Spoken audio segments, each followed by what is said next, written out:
The following program and contents, including the views and opinions expressed by the host and any guest speakers, are solely for informational and entertainment purposes. The views and opinions expressed are not endorsed or supported by Relmar McConnell Media Company, the X Zone Broadcast Network, their employees, affiliates, or advertisers. The host and guest speakers are solely responsible for their own perspectives, and their views do not reflect those of Relmar McConnell Media Company, the X Zone Broadcast Network, their employees, affiliates, or advertisers. The information provided in this program should not be considered as professional advice or as a substitute for professional consultation. Listeners and viewers are encouraged to form their own opinions and seek independent advice when necessary. Relmar McConnell Media Company, the X Zone Broadcast Network, their employees, affiliates, and advertisers hereby disclaim any liability for any claims, damages, or losses incurred as a result of the information presented in this program.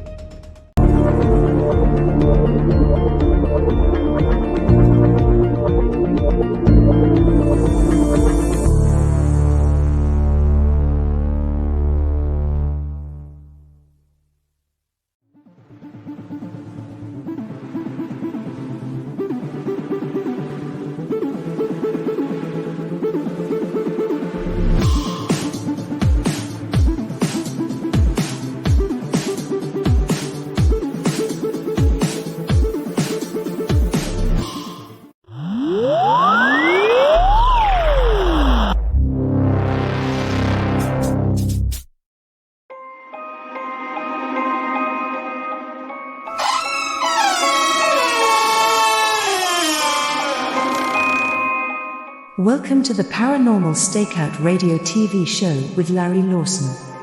As a former career law enforcement officer and law enforcement educator, Larry focuses on the use of tried and true law enforcement investigative techniques in conducting paranormal investigations. Despite his experience and training, Larry also keeps an open mind to discussions on topics that deal with evidence that are not quite as physical in nature. Paranormal StakeOut guests are professionals in the field of the paranormal and parapsychology, conducting the investigations and research needed to further the cause of paranormal study. Larry advocates an agenda of standardization of structure and training in the field of paranormal investigation and research for the purpose of one day being able to produce the evidence needed to convince a jury of the existence of the paranormal. Whether it is ghosts, UFOs, unsolved mysteries, hauntings or cryptids, no topic is beyond the investigative reach of Larry Lawson and the Paranormal StakeOut radio TV show team. Now, here is the host of the Paranormal StakeOut radio TV show, Larry Lawson.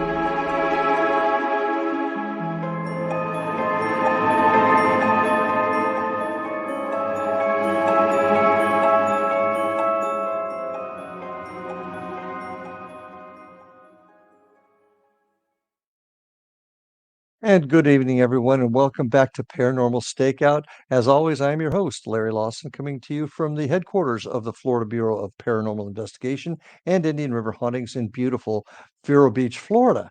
If you'd like to learn a little bit more about those two organizations, check us out at paranormalfbi.com or indianriverhauntings.com. You can also see a little bit about what we do in the paranormal research realm on YouTube at Indian River Hauntings 2341. Also, you can check me out right here on the X Zone Radio Broadcast Network by going to paranormalstakeout.org, and you can see all of my past programs as well as everything else. Now, if you'd like to send me a question, thoughts, or comments that I would love to bring up at the beginning of each show, you can email me at ghostguy@paranormalstakeout.org and send me your thoughts and comments. Would love to talk about it. It seems like lately, every time we've started the broadcast, there's something crazy going on in the world. We've just had another one up in the northeast part of our country, and I want to send our love and thoughts to everybody that was affected by the tragic events in the Lewiston, Maine area. Strange world we live in, and I want to see that everybody keeps focused. We're here to talk about the paranormal and things that we're trying to figure out and make sense of, but let's not lose sight of the things that are happening in our world today.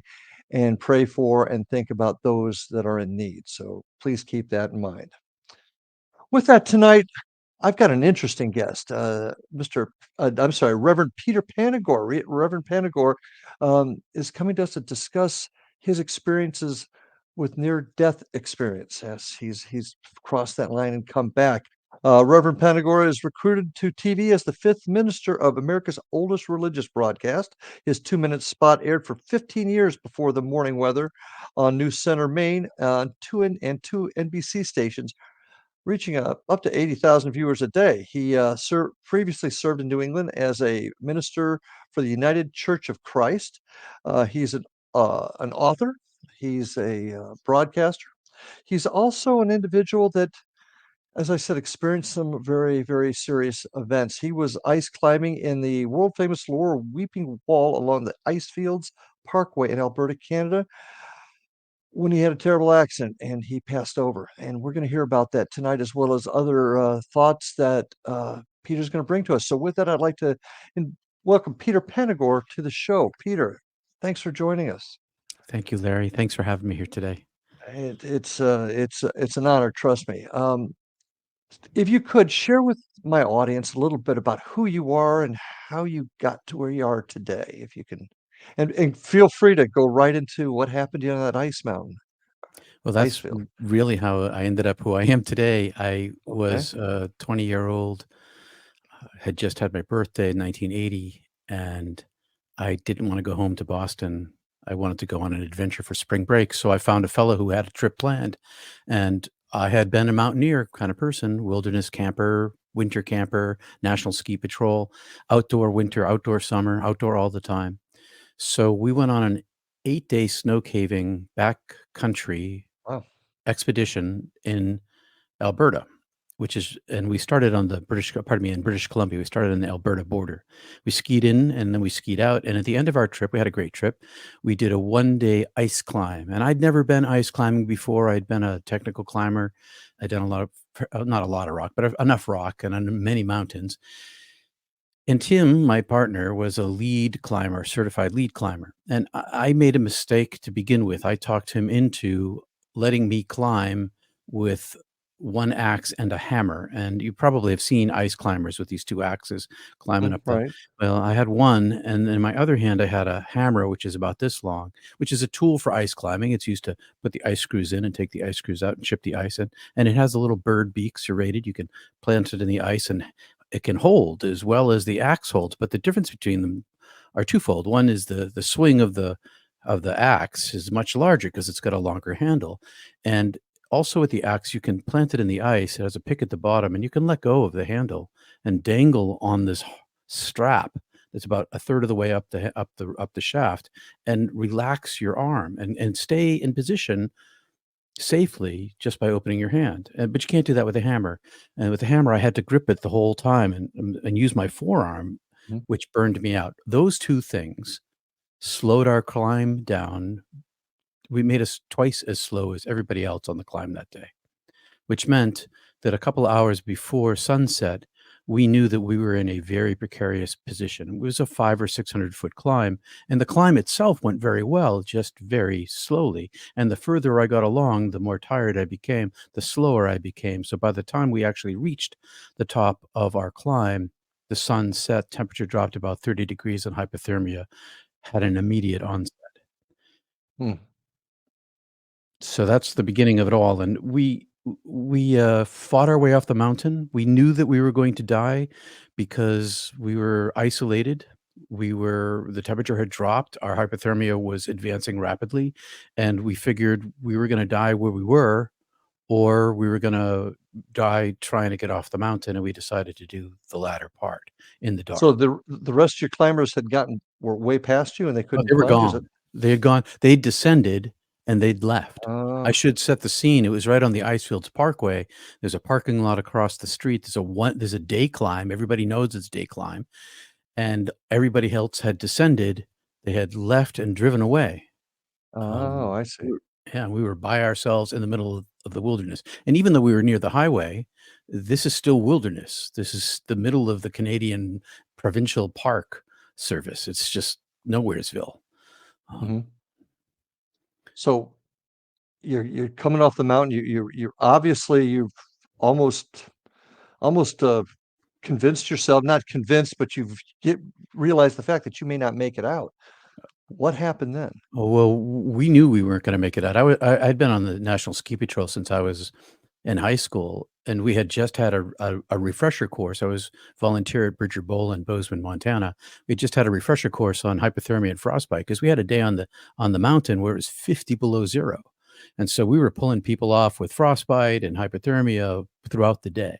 So I recognized immediately as we began our violent shivers. So as soon as the sun went down, all of the muscles in my body independently of each other. So there wasn't one pulse. There was a million independent pulses of all the muscles in my body twitching by themselves on their own rhythm. And a clattering jaw like you see in the cartoons. My whole body's shaking. I can't hardly talk. And we realized that we were going to die where we were sitting, or we were going to die trying to get off. And so that's what we decided to do to fight our way down. So I could tell you the whole long high adventure of it, and it was pretty high adventure. We made some mistakes. Cold steals your reason. The colder your brain gets, the more confused a person becomes. I became, Mhm. and the poorer choices that I made as a result, it stole my coordination. It locked up my muscles, so it made everything difficult to move. My eyeballs, I could feel my eyeballs freezing. My tongue became difficult to manipulate to speak. The cold was like fire inside of me and burning me all around. Yeesh. Every time I tell this story, part of me goes back there, and it was the most traumatic experience. I've lived a very adventurous life, and it was the most traumatic experience I have ever had. I kept my fear under control, under mental, organized, forceful control, as did Tim. Neither of us panicked, and we Mhm. drove ourselves through the night through, well, a traverse, a repel, a traverse, a repel. Mhm. And as we went along, it got colder and colder, and we had no food with us. We had water because there was ice, we could suck on the ice, but we had nothing to fuel ourselves. Because it was a day hike It or a was a day day climb. it was a day climb, and Right. Right. none of the other teams brought up gear to spend the night. Nobody brought up extra food. We brought up some extra food, but we ate it. It was gone. Yeah. Nobody So planned. what you're in this precarious situation. You realize that you may not make it out. What happened then, and how did you get out?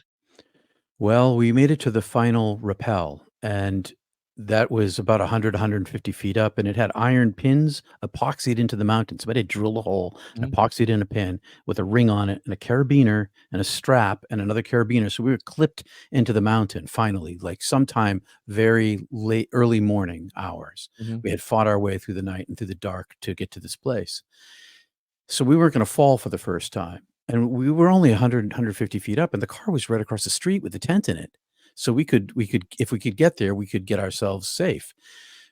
But I had the rope, Tim was to my left, and he was clipped in on this situation as I was standing on this ledge, and I had the rope, and I took off my mittens, and I tied a knot of one end of the rope to my harness so I wouldn't drop it. I took the other end, and I threw it out around the corner of this cliff, kind of this vertical cliff like that into this crag.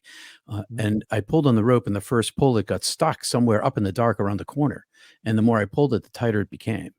So now we were in this situation where we couldn't go up after the rope to pull it down, and we couldn't descend.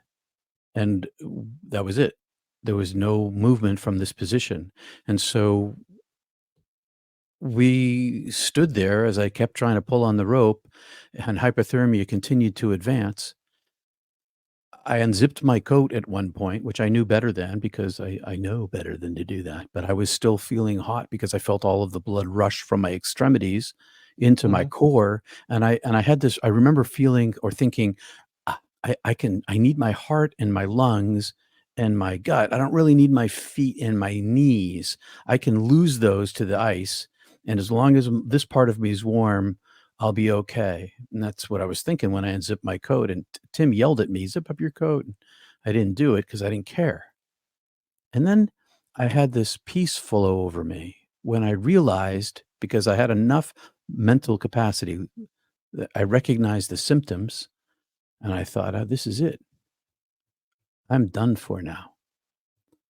Mhm. And this peace settled over me when a piece of not desiring to stay alive. I accepted my position, I accepted my fate, and I stopped fighting, and I started thinking about my parents, and I started thinking about uh, God, and I began to fall asleep.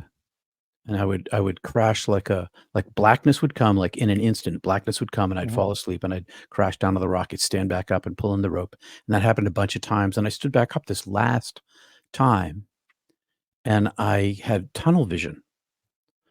And this tunnel vision, which I'd never seen before, began to collapse very rapidly into a narrow field. And as it collapsed very rapidly, I thought, what is this thing I'd never seen before? And I started looking around and it kind of followed my vision and got smaller and smaller. And I was looking right at the mountain as it got really, really, really, really small. And I thought to myself, I must be falling asleep again.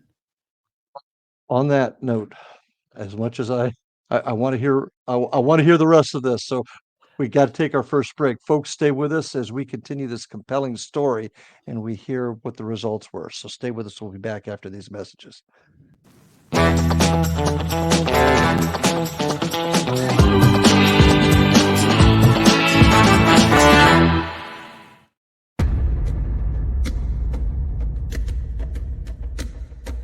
Are you ready for a tale that will leave you on the edge of your seat? Get ready to dive into the gripping memoir by Bart Sibrel titled Moon Man. Bart Sibrel takes you on a heart-pounding journey, unmasking the truth behind America's famous Apollo missions. Prepare yourself for hair-raising encounters with agents from the U.S. government's top secret agencies. In Moonman, Sibrel fearlessly reveals his real-life espionage adventures, shining a light on one of the CIA's best-kept secrets. Brace yourself for shocking revelations, including Sibrel's discovery of privately recorded audio exposing an Apollo astronaut's chilling plot, a plot orchestrated by the CIA. That's right. As Sibrel unveils this groundbreaking evidence, it becomes clear that there is much more to the Apollo missions than meets the eye. Could it be that we've been deceived all along? Moonman is a gripping page-turner that challenges everything you thought you knew. It's a mind-bending journey into the unknown, where the line between truth and fiction becomes blurred. Don't miss this opportunity to uncover the secrets hidden for decades. Let your curiosity guide you as you join Bart Sibrel on his quest to find the truth. Moonman, available now at Sibrel.com. That's Sibrel.com. Prepare to have your beliefs shaken to the very core.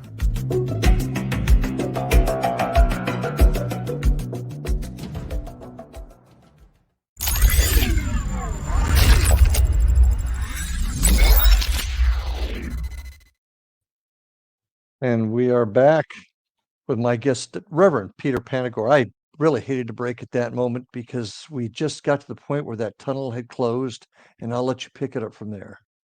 So as the tunnel closed, I began to think that I was falling asleep. But when the tunnel went to black, I didn't fall asleep. I became awake in a new way. The All of my pain of my physical body that I'd been struggling with all night long vanished. And I was confused about what was happening. I didn't understand where my pain had went. I didn't understand what was going on with me. I couldn't. I thought to myself, I must have fallen, but why do I feel like I'm standing? How can I be standing if I fell asleep? I was very confused. But the space in front of me where the mountain had been expanded into a darkness that was gigantic. And I was still in a human form, but I had no pain. And as I floated there, stood there looking in the direction of this darkness, way, way far in the distance, this tiny, tiny pinprick of light appeared and rushed toward me, covering this distance faster than the speed of light because this was a massive expanse. And as it rushed toward me, it expanded and it communicated to me. I say telepathically, but that implies language. There was no language. It spoke to me inside myself without words at all. And it communicated to me in an instant that it was coming to take me. And I replied in my mind, "I'm not going anywhere. I don't know what's going on, but I'm staying right where I am." and I sort of took all my willpower that I had used to fight my way across the mountain all night and put it up as a shield, which amounted to onion paper, and it poked right through this and grasped me and pulled me out. And it pulled me out and it enwrapped me inside itself. And it was known to me. It wasn't my first time I had encountered this angelic being. I had Really? encountered it as a child. It had come when I was a kid. So I knew it, but I also was resisting because I didn't want to go anywhere because I didn't understand what was going on. But as soon as it enveloped me, I was inside of it, and it was gigantic. It was 10,000 times bigger than me, and I was in the middle of it. And my physical body had been shed. I was in a what I describe. Everything I'm saying right now is in metaphor because there is no thing that is the thing Mm. there. There's no molecules. There's no electrons, no photons, no quarks. It is an entirely different structure of existence. And so I describe myself as having the shape of a human being, but I was made of light. And I was inside of this angelic being, which was communicating to me massive ultimate intelligence, massive ultimate compassion. And it was telling me, you're coming with me, and showing me itself. And what I could see of it was that I described it as being superpositioned. So I knew that it was this angelic being was there for me, but I could also tell that it was directly connected to the infinite that I couldn't perceive, but I knew was vaster than this angelic being, which was somehow connected to it and reduced at the same time. There's a lot of paradox in my story. And so I'm Mhm. being swept back up, back in the direction that it had come, up an escalator, up an elevator, up a tunnel, however you want to talk about it. Same journey, same Mhm. railroad tracks. And I was superpositioned. I had another location outside of this where I was like an eye of God, and I could see myself inside the angelic being, and as me being inside the angelic being would look over to see this eye of myself, I couldn't see it. So I could see me and I couldn't see me, and I was in two places at the same time. And so I was swept up this direction, and then this angelic being got to the kind of that edge space where the pinprick had first appeared, and it unfolded itself. I popped out of it. It opened up, and I was suddenly inside a much vaster, much larger, universal size darkness, empty darkness. But this darkness was paradoxically filled with light. I could see in every direction. And I Mhm. had become an orb of consciousness. And this is metaphor. I became a large energy being, and my thinking and my self and my sensing, they were one thing. They weren't separate things. As I thought, so I was. And I remembered myself. I thought, this is who I am. I've always been this. Why? How did I forget who I am? And I was in comfort and contentment, and all of my pain had gone. All of my suffering was gone. Every part of my human life was forgotten, not needed. Question for you. Did you feel as if you were part of something bigger, something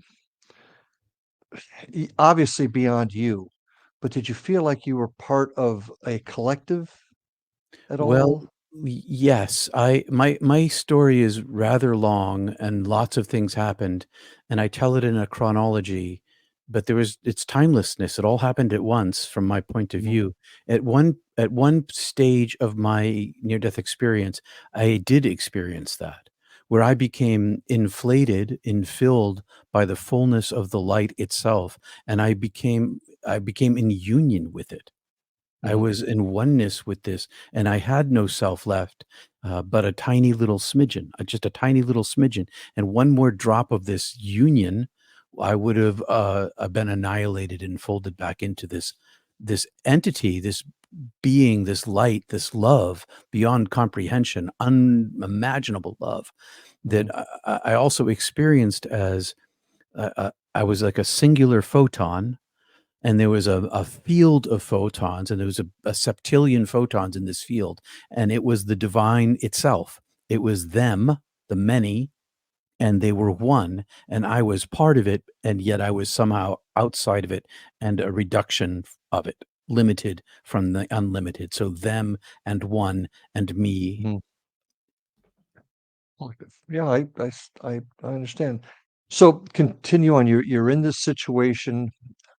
What happened next, and how did you come to? How did you come out of it? If that's a good way to put it. I asked to come back. Okay. So I'll give you the speedy journey through what Okay. happened to me. I went through. I saw my original self. When I say I saw it, I experienced my original self being called into being. I saw and Mhm. understood and experienced my everlasting nature. I saw my original self. I saw my soul self that it had incarnations, and I also went through a hell to get there. So as I was first seeing the divine being having it had appeared to me, I should back up and say it suddenly the darkness that I was in had an opening in it, and through this opening, light poured like a waterfall, like a the tallest waterfall you can imagine, most beautiful, most seductive, most desirous, and it was made up of a billion different electromagnetic wave colors and X-rays and infrared and electromagnetic stuff, you colors we don't have here, and it was Mhm. simultaneously all of these colors and white light at the same time and most beautiful, and I went to it and it with a thought, and I moved toward it as it came to me, and I touched it with my being, and then it infilled me. And as it infilled me and surrounded me and I went into it, it showed me my human self. It showed me my just previous life. It was like a big, huge burning eye looked inside the life I had just lived and had shown me all of the dark corners of myself where there was nothing hidden of me, and as it's and I was trying to hide these things, and as I tried to Mhm. hide them, I couldn't, and it kept saying to me, "I love you. I have always loved you. I made you. I was with you as you did all these things, and my love is unending. I love you even though you did these things." And then I went through this chronology of all of the pain that I caused everyone in my life, from the inside of their bodies, feeling what I did to them from their point of view, simultaneous with my point of view, which is all the reasons why I was causing their pain. And was in comparison to the unlimited purity of divine being. And I wasn't judged. This purity of divine being didn't judge me. I judged myself in comparison to this unlimited love. I saw my smallness. And as I saw my Okay. smallness, I also heard and felt all of the love that I was being awashed with. I love you. I have always loved you. I forgive you. Come to me.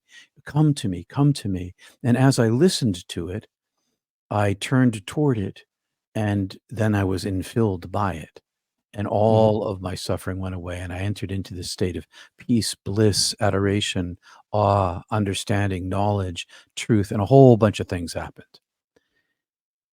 In almost toward the end of the experience, meanwhile, the divine being is welcoming me home. Come home, come home, come home. And I said, "What about my parents?" I could still see them, and I was shown the universe, our universe, and I was shown the origin of our universe. There was this infinite darkness that I couldn't see into, and out of this darkness poured our universe, just like spilled out as light, and then this light became overlaid with the matter of and energy of our universe as a darkness that hid the light inside it. And but I could see the light inside of everything there was on all the people on earth as well, and I saw my parents' faces, and I saw 2 sets of my parents' faces, mom and dad A, mom and dad B. Mom and dad A, I saw their lives without me and the great amount of suffering that they were going to incur, and then I saw their lives in mom and dad B with me, and I saw a lesser amount of suffering. And I saw their end of life in both of these, mom A and B and dad A and B.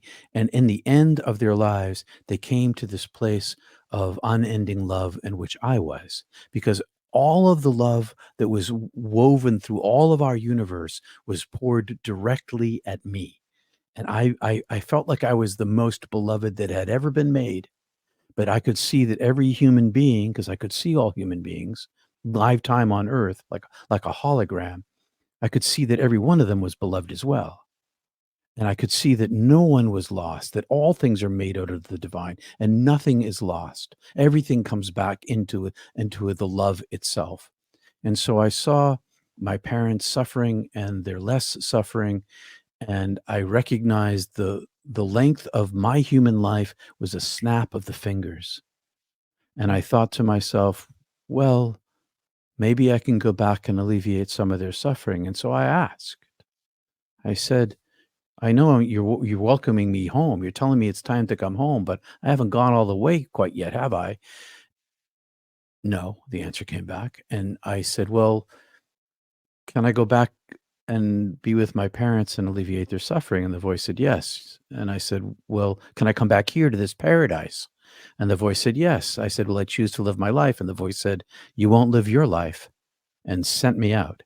And as Mm. I was sent out, I was reduced again. I was back inside this angelic being, and I was being compressed. To do this to you, but we've got to That's take all the right. next break. Sure, cool. But hold that thought, folks. You'll want to hear more of this, so stay with us. We'll be back right after these messages.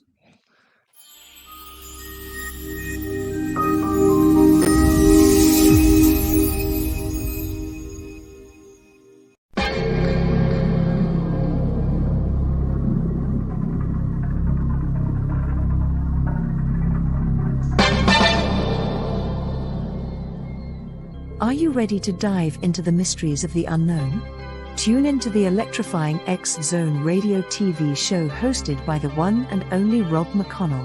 I'm Rob McConnell, and get ready for a mind-bending journey through the unexplained phenomenon that surrounds us all. From UFO encounters to cryptids, ghosts, and everything in between, we've got it covered here in the X-Zone. Rob McConnell, the seasoned investigator and renowned radio personality, brings you the most compelling interviews with top experts, authors, and experiencers from around the world.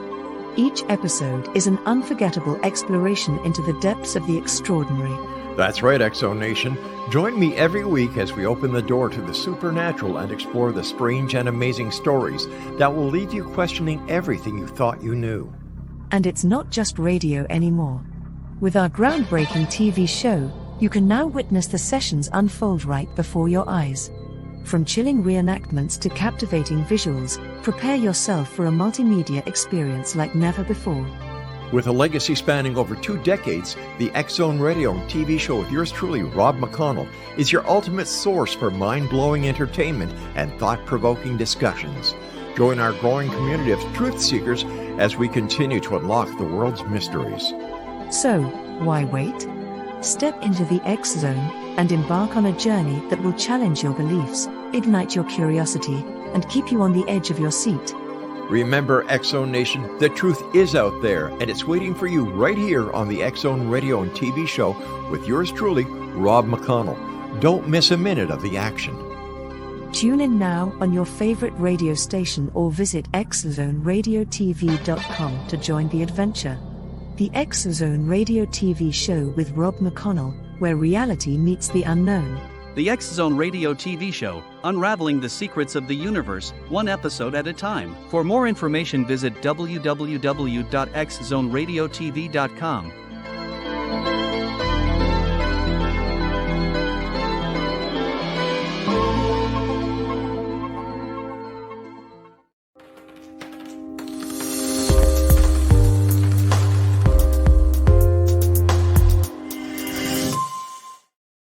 And welcome back to Paranormal Stakeout with my guest tonight, Reverend Peter Panagore. It seems like I keep interrupting you right at the right time here, wrong time, I should say.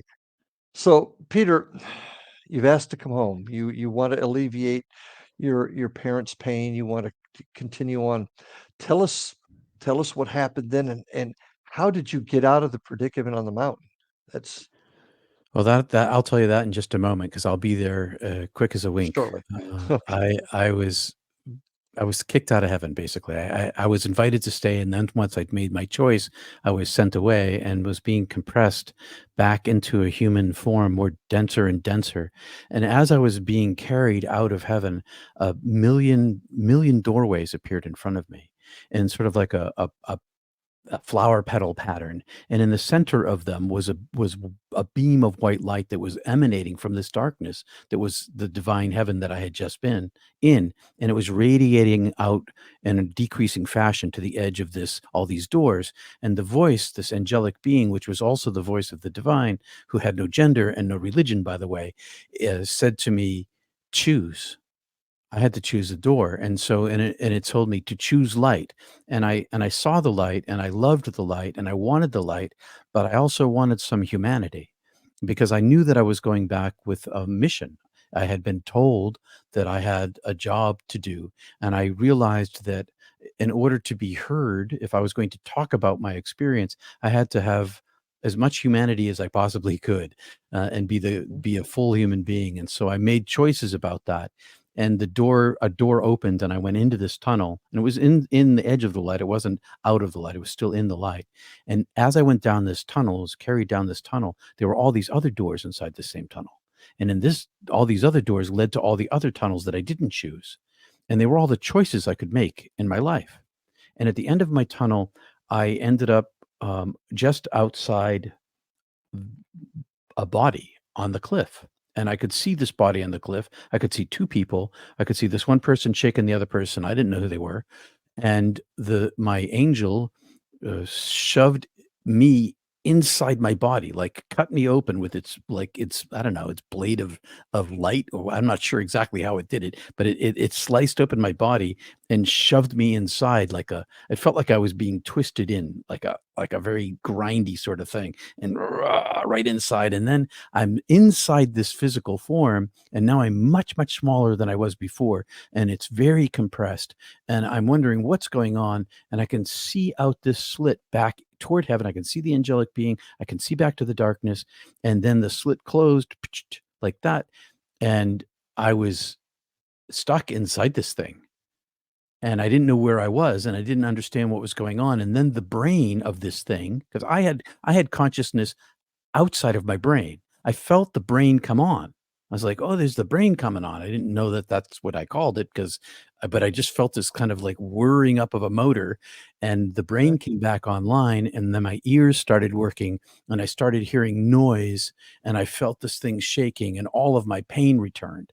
So it was like one of those medieval torture chambers with the iron body with the spikes on the inside, and there's somebody on the inside, and they close the door, and sort of felt like I was in this great suffering that I had forgotten about suffering. Suffering didn't exist for me in heaven. It wasn't that I for that it, "Oh, yeah, I used to suffer." There was no, "Oh, yeah," there was just no suffering.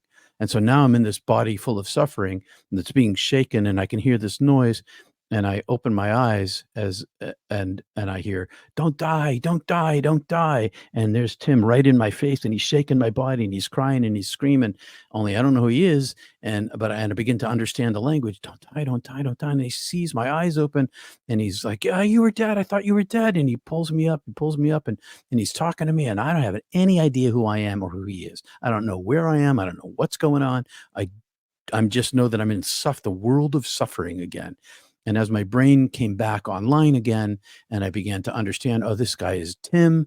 We're up on this ice cliff, but I still know that this isn't me. I'm inside of this thing. I feel like I'm in a biological robot, and I'm software. I have an app Mhm. inside this robot, and most of my software is still up above in the cloud. So Tim finally tells me to pull the rope, and I pull the rope, and the rope comes free in the first pull. And maybe because the other times I had fallen asleep, I landed a certain way on the rock, and this time when I had died, I kind of fell off the rock. I'm not sure exactly why the rope came free, miraculous maybe, but the rope came free, and we descended, and we got the tent, and we self-treated for hypothermia. And by sometime after sunup, we were warm enough to get into the car and fire up the heater and continue to heat our bodies. So we self-rescued. And Wow. yeah. So many questions, but the first one, when did you begin to realize you were Peter again, but still had a memory of what occurred? And how did you put all that together? How did you rationalize that? I couldn't rationalize it. I knew that I wasn't Peter. I lived in this Mm, conflicted state. I knew that I wasn't this thing, and everybody around me. So we had a whole lot of other things happen on the way home. We ended up getting and being in jail for a while, and we totaled the car and all sorts of things. I had to hitchhike. I had to lie my way across the border. All sorts of things happened. And when I got back to the university, everybody was treating me as if I was the same person, and I was not the same person at all. I had the same characteristics, I had the same accent, I looked the same, I had the same allergies, but I knew inside myself that I was this higher being inhabiting this body. I could see it was like I was living up here looking through my eyes, or living up here and feeling with this weird appendage that had this, these I could manipulate this thing. Took Well, me did f- did Go ahead. go ahead. No, I no, was it's gonna do you remember your family at all? I mean, did you have the memories of your youth Oh, still, everything or came back. Oh, my brain I remembered everything that had happened to me when my brain came back intact. Um, but I also knew that I wasn't this human being anymore and that I inhabited this body and I was completely um, lost in the world because the world to me now looked like a two-dimensional flat black and white sheet through Mhm, which beamed everywhere the divine light in a much reduced fashion from what I had been in, but there was light in everything everywhere, but the whole thing was kind of celluloid thin and flickering and cheap and less than, and I was in despair over my choice. I knew I'd made a mhm. choice, but I immediately decided I didn't want to be here anymore. It took me close to 40 years. I'm 40 years out from this event now, and it's taken me that long to integrate. It's a continual process. I faked it for a long time, and I had the Mhm, help of Kriya Yoga and centering prayer and meditation.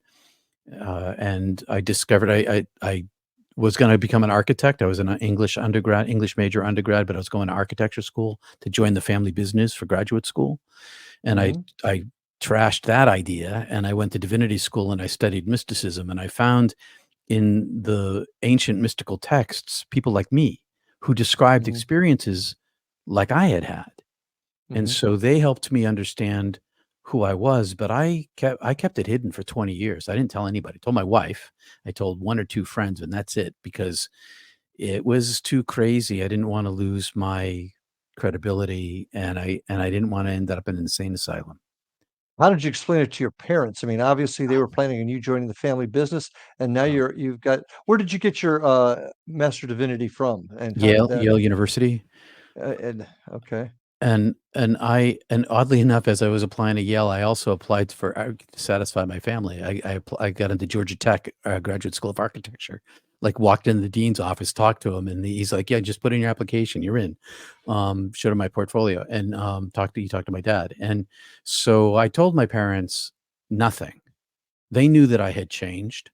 I Mhm, told them that I my mom always knew that I had this kind of spiritual, mystical thing going on as a kid because of what had happened to me as a child.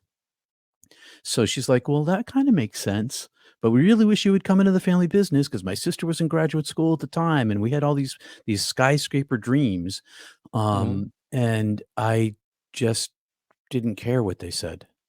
And I decided this is what I was gonna do, and that's what I did. And when I got into I applied to Harvard, Yale, and Princeton, and I got into Princeton, and I got into Yale, and when my parents were like, "Oh, you're going to Yale? Okay, I guess that's okay." And so, it's like, "All right, okay, and now what are you gonna do with this crazy idea of yours?" And, going to divinity school, are you gonna be a minister? What are you gonna be, a professor? What are you gonna do? And I had decided to become a professor.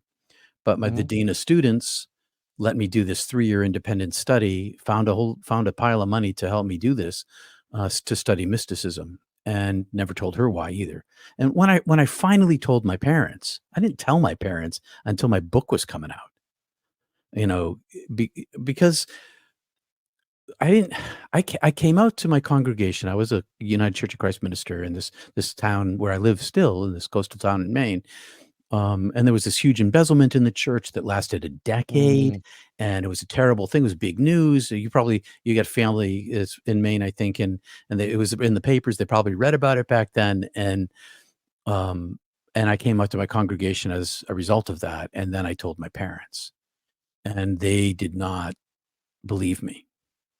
And so when the book started coming out, I was like, "Look, Mom, Dad, I'm serious enough about this that I'm willing to put myself out in public with this." And they're like, "Okay, all right."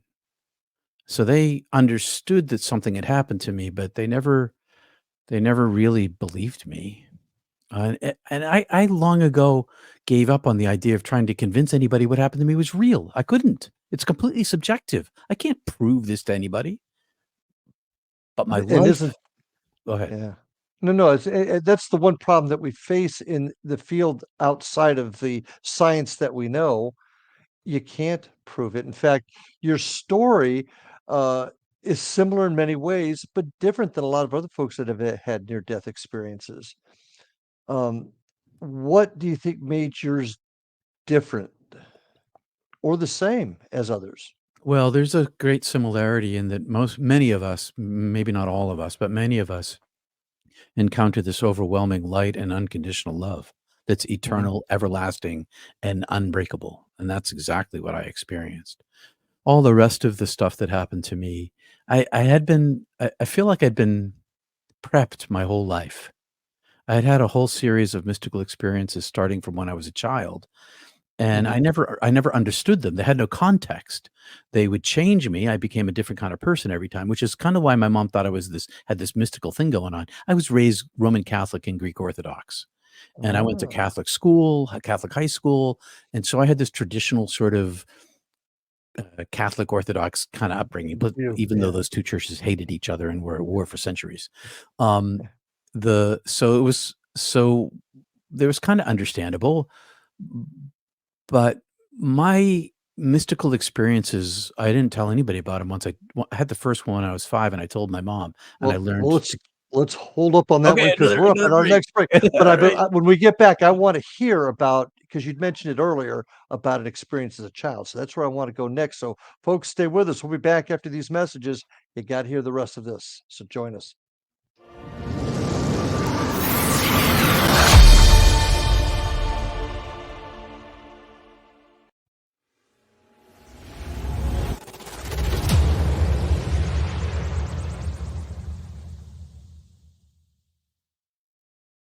So I was watching the X Zone TV channel last night when I was abducted by aliens, and they kept repeating to me over and over again, simultv.com, simultv.com. What's simultv.com? That's what I asked them. They had it written on the side of their UFO. How do you spell that? UFO. No, I mean simultv.com. simultv.com. simultv.com. Right. simultv.com. Interesting that you were abducted by aliens in a simultv.com UFO last night. Oh, yeah? Yeah. Now that you mention it, I remember now last night I was awakened from a deep sleep. My great-grandmother was standing there. She said she'd come from the hereafter to tell me about simultv.com. She even spelled it out for me. simultv.com, sonny boy. simultv.com. simultv.com, sonny boy. Wow. Yeah. Guys, you'll never guess what my psychic guru just told me. simultv.com. Exactly. Are you guys psychic too? Of course. We all know about simultv.com. simultv.com.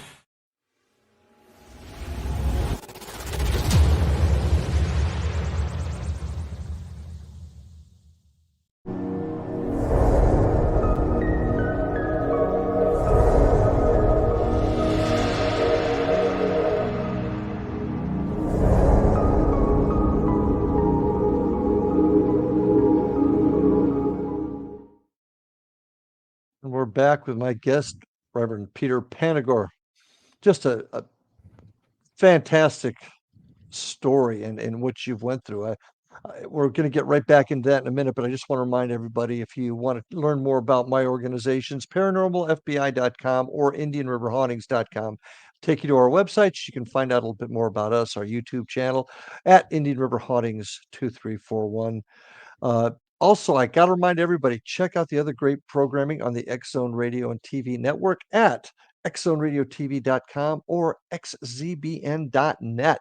So see all the other great shows on here. Peter, how can folks get a hold of you? And tell us a little bit about the book, your books.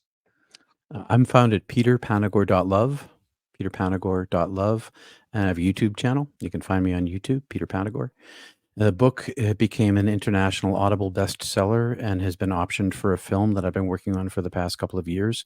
And I should be done my responsibility for the contract, hopefully by the first of the year, and then we're off to pre-production. Excellent, excellent. So do check that out, folks.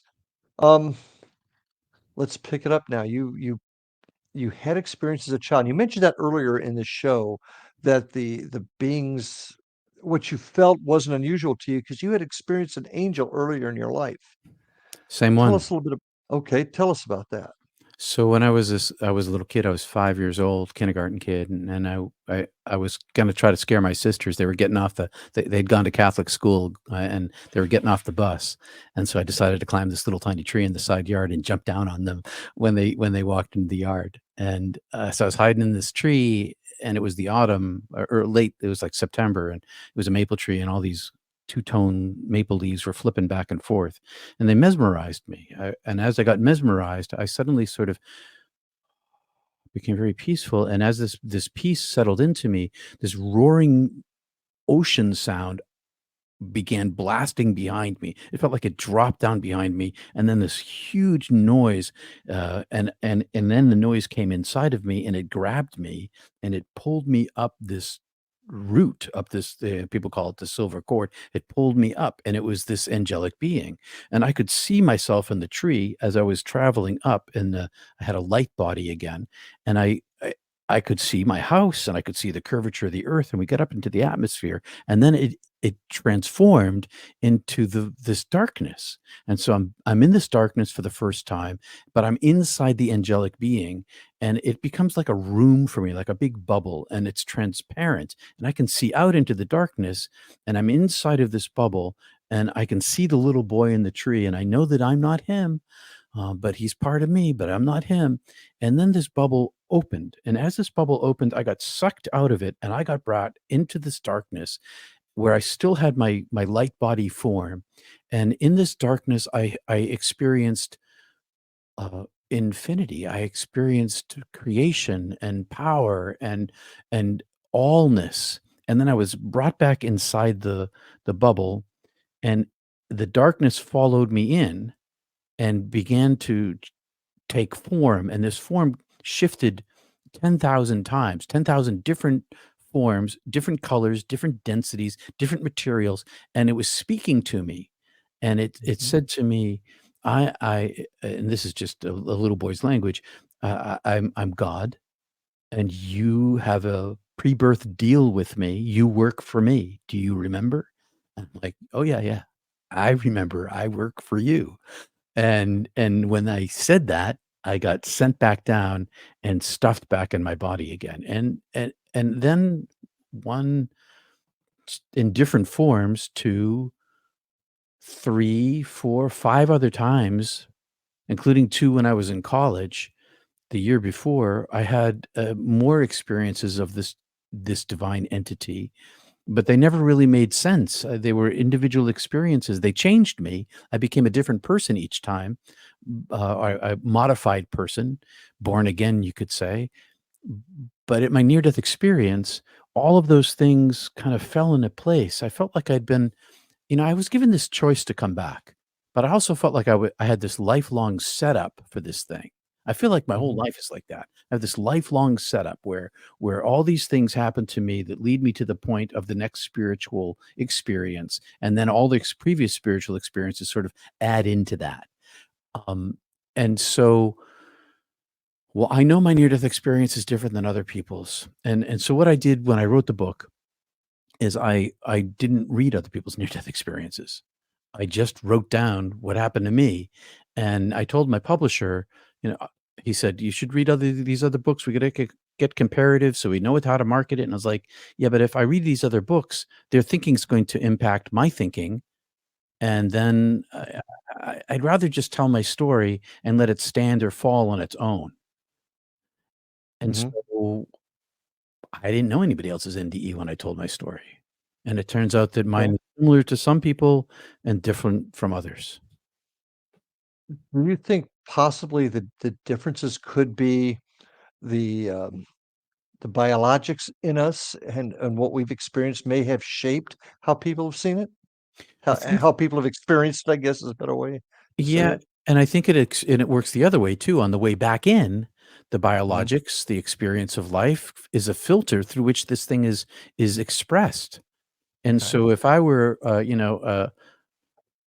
a Hindi, of some Hindu cult, not cult, but some Hindu sect, I mean, in Bombay, and raised with Ganesh, my experience afterwards, my interpretation of my experience would be filtered through that. Mm, And but the purity of it is inexpressible. So it's always filtered through, and it's always inexpressible because there's no language on the other side. But I also think that my experience, it's kind of a Catholic experience. I went to hell, and I didn't get judged. I judged myself, but I did go through a hellish kind of experience. And a lot of other NDErs, they don't have that. And some NDErs see Jesus. I didn't see Jesus. Um, some people go to this place where it's like a meadow. I didn't go to a meadow.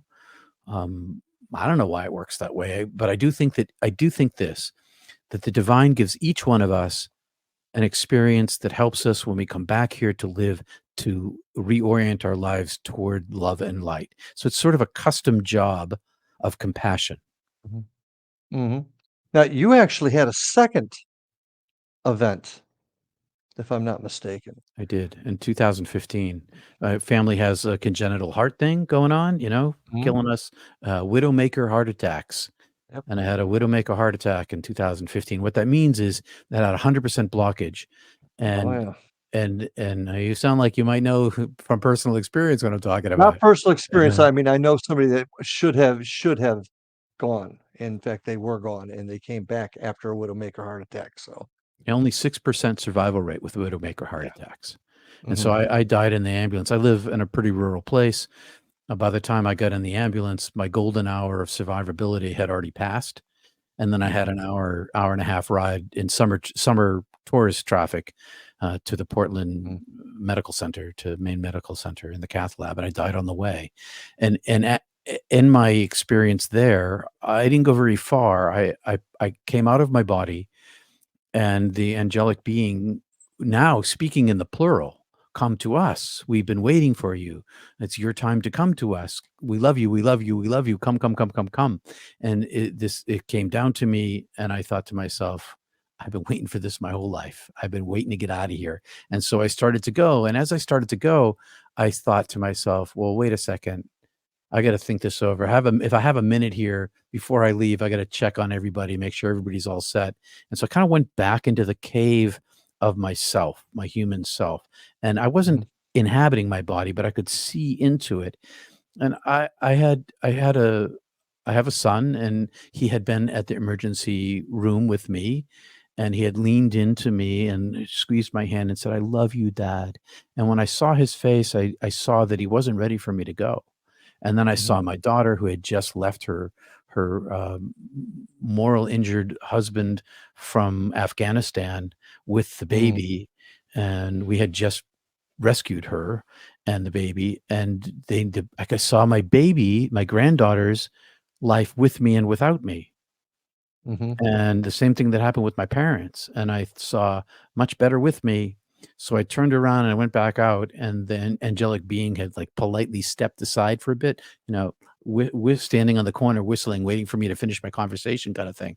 And then it came back to me, come to us, come to us, come to us. And I said, if it's all the same to you, and time is timelessness here, and I'm gonna come back to this paradise, I think I'll go back in and stick around there for as long as they need me. And I turned around and I went back inside my body.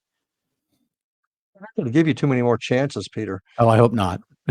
I hope the third time's a charm. That's what I'm Here here's fingers a crossed.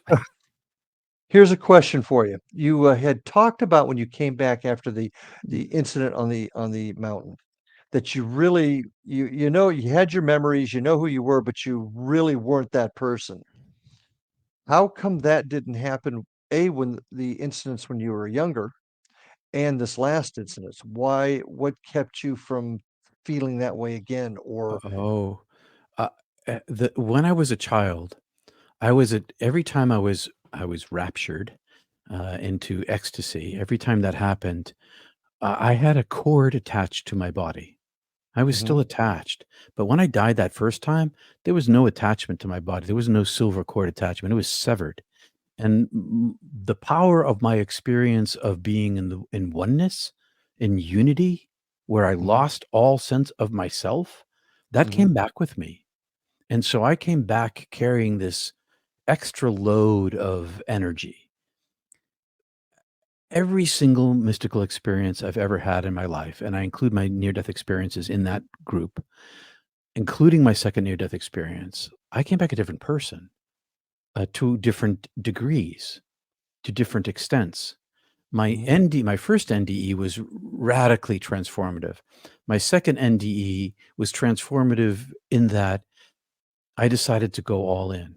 I had this TV show in Maine, and when I was in the when I was in the hospital bed, they called me and said, "Oh, the TV station has just been purchased along with 40 other stations by this other corporation, and we're going to phase out your show." So I was going to lose my job, and my book was coming out. Amazon launched my book a month early while I was still in the hospital recovering, and I realized that I didn't care anymore whether people believed me or they didn't believe me. I now had this opportunity. I only had so much time left till I die, third time's a charm, and I had a job to do, and I had to be all in. So that I did change, and my change mhm, was I wasn't going to hide anymore.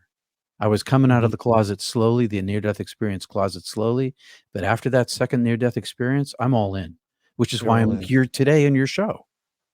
Well, and I truly appreciate it, and we've got so many more things I'd like to chat with you about. I would really like to delve into a little bit I wish we had more time to delve in deeper to some of those experiences, and maybe we can do that again at another time.